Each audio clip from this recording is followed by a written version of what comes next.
Akashvani spot news. మానవత్వాన్ని మించిన మతం లేదు, పోరాడితే సాధించలేనిది ఏమీ లేదు. సత్యమేవ జయతే. Akashvani spot news.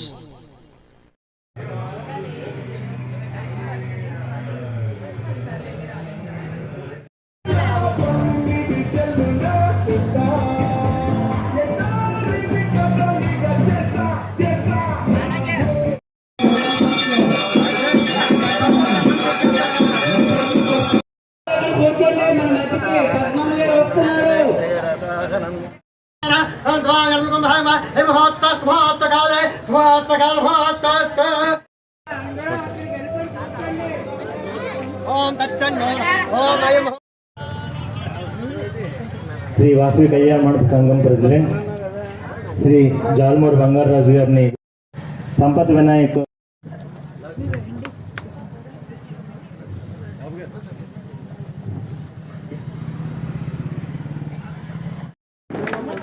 అలాగే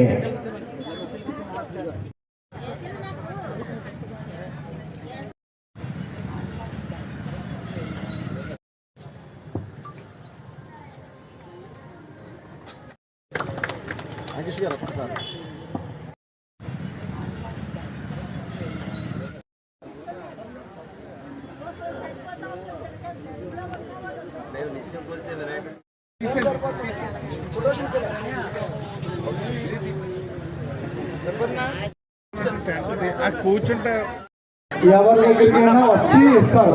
కిట్లన్నీ ఎవరి దగ్గరైనా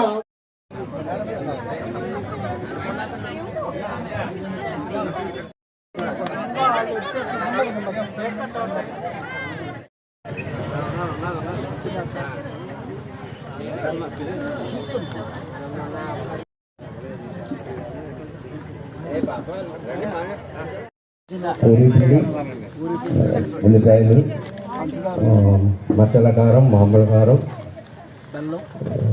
బెల్లం, పందార తీసుకోవాలి. అలాగే దివ్యాంగులు ఆయన ఎప్పటి నుంచో మామిడి రామకృష్ణ గారు, మామిడి ఫ్యామిలీస్ అందరూ కూడా ఎన్నో సేవా కార్యక్రమాలు చేస్తున్నారు, నిత్యాన్నదానం చేస్తున్నారు. అలాగే ఈ సంక్రాంతికి దివ్యాంగులు, పేదవారు వారిలో కూడా వాళ్ళ ఈ సంక్రాంతి పండుగ అత్యద్భుతంగా జరుపుకోవాలని సంకల్పించగానే ప్రతి ఒక్కరిని కూడా సాయం కోరగానే అందరూ కూడా వాళ్ళ సహృదయంతో కిట్స్ని స్పాన్సర్ చేశారు. కిట్లో దాదాపు 25 ఐటమ్స్ అందరూ కూడా స్పాన్సర్ చేయబట్టి వాళ్ళు ఇంతటి మహత్ కార్యాన్ని నిర్వహించగలుగుతున్నారు. సో వారి ఇళ్లలో ఈ సంక్రాంతి పండుగ అత్యద్భుతంగా జరుగుతుందని ఆశిస్తూ ముందుగా ఈ కార్యక్రమానికి మాట్లాడవలసిందిగా జాల్మూరి బంగారాజు గారిని కోరుకుంటున్నాను. శుభాకాంక్షలు. వినాయక రామకృష్ణ అంటే వాళ్ళ ఇంటి పేరు మామిడి రామకృష్ణ, కానీ నర్సీపట్నం వచ్చిన దగ్గర నుంచి కూడా వినాయక పేరు మారిపోయింది. ఎవరన్నా అంటే మామిడి రామకృష్ణ తెలీదు.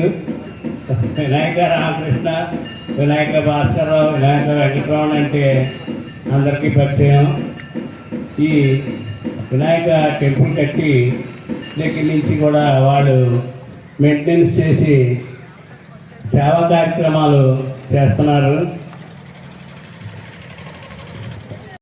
మూర్తి గారు, అలాగే వేదిక నెలకొల్పినట్టు బంగారరాజు గారికి, వెలగా నారాయణరావు గారికి, సోమేశ్వరరావు గారికి, అదేవిధంగా శ్రావణ్ గారికి ఇలాగ పేరున నమస్కారాలు తెలియజేసుకుంటున్నాం. అలాగే పాత్రికేయ మిత్రులు కూడా నమస్కారాలు తెలియజేసుకుంటున్నాం. అదేవిధంగా ఇక్కడికి వచ్చినటువంటి ప్రతి ఒక్కరికి కూడా పేరున నమస్కారాలు తెలియజేసుకుంటాం. మరి ఈరోజు చాలా మంచి కార్యక్రమం అండి. చాలామంది సంపాదించడానికి ప్రతి ఒక్కరూ ఎంతో కొంత సంపాదించుకుంటారు, కానీ ఈ ధర్మ గుణం అనేది కొంతమంది మాత్రమే ఉంటుంది. అలాంటిది అంటే నేను ఒక చిన్న ఉదాహరణ ఏంటంటే, కరోనా టైంలో మనం ఎవరు బయటకు వెళ్ళేవాళ్ళం కాదు. ఆ టైంలో మాస్క్ పెట్టుకొని మా 26వ వార్డులో చెట్టు కింద 10 మంది పేదవాళ్ళు ఉంటారు. వాళ్ళందరూ కూడా టిఫిన్లు కానీ అలాగే భోజనం కానీ పొట్లాలు ఇచ్చేవారు. నేను వాట్సాప్లో చూసేదాన్ని. చాలా ధైర్యంగా ఇస్తున్నారు, వీళ్ళు చూసి నేర్చుకోవాలి మనం కూడా అనిపించే విధంగా వాళ్ళు చాలా సేవా దృక్పథంతో చేయడం జరిగింది. మన బంగారరాజు గారు అన్నట్టు ఇప్పటి వరకు కూడా మామిడి అనేది నాకు కూడా తెలియదు. వినాయక బ్రదర్స్ అంటాను నేను ఎక్కువ. ఆ వినాయక షాపే నేను అనుకుంటున్నాను తప్ప ఇప్పటి వరకు ఇంటి పేరు మామిడి అని కూడా నాకు తెలియదు. అలాగే 10 కాలాల పాటు వారందరూ కూడా ఈ విధంగానే ఇంకా ధర్మగుణం చేయాలని చెప్పి నేను కోరుకుంటున్నాను. మరి ఎప్పుడు కూడా అన్నదానం అన్నది ప్రతి ఒక్కరికి కూడా చాలా మంచిదండి. చాలా మంది అంటారు ఏ గుడి ముందైనా సరే అన్నదానం చేస్తే ఆ గుడి ఒక వెలుగుతుంది, అలాగే ఆ ఫ్యామిలీలు కూడా బయటకు వస్తాయని అంటారు. మనం ప్రతి ఒక్కరూ కూడా పాత రోజుల్లో మనం వంట చేసుకుంటాం, పిడికిడి బియ్యం తీసి ఎందులోనే వేసేవాళ్ళు పాత రోజుల్లో. ఇప్పుడు అది మనం మర్చిపోయాం కంప్లీట్గా, టెక్నాలజీ మారిపోయింది. అందుకని ప్రతి ఒక్కరు కూడా అన్నదానం చేయాలనే ఉద్దేశంతోనే ఆ బియ్యం తీసిన తర్వాత ఎవరొకరు దాని పంతులు గారికి కానీ ఎవరికైనా పేదవాళ్ళకి కానీ ఇచ్చేవారు. అవన్నీ ఇప్పుడు టెక్నాలజీ పెరిగిపోయి చాలామంది మర్చిపోయారు అవన్నీ.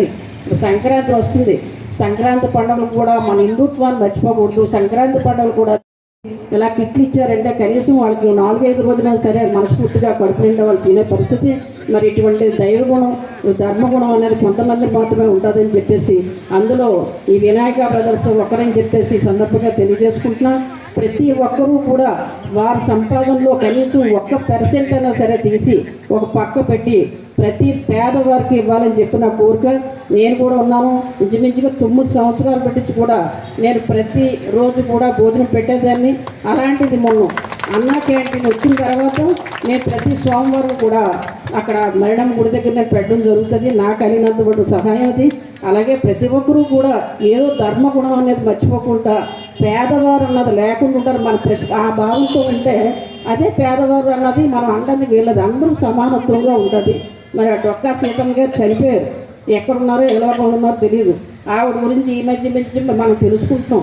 ఆవిడ చేసే పని ఏంటండి, అన్నదానం చేశారు కాబట్టి ఆవిడ ఈరోజు చనిపోయినా సరే ఆ పేరు ఉండిపోయింది. ఆవిడ ఎప్పుడూ కానీ బోట్లో వెళ్తూను ఎక్కడో దేవాలయానికి వెళ్దాం, ఎప్పుడు ప్రతిసారి కూడా ఇంట్లో ఉండి వంట చేసి పెట్టడం అని చెప్పి ఒకసారి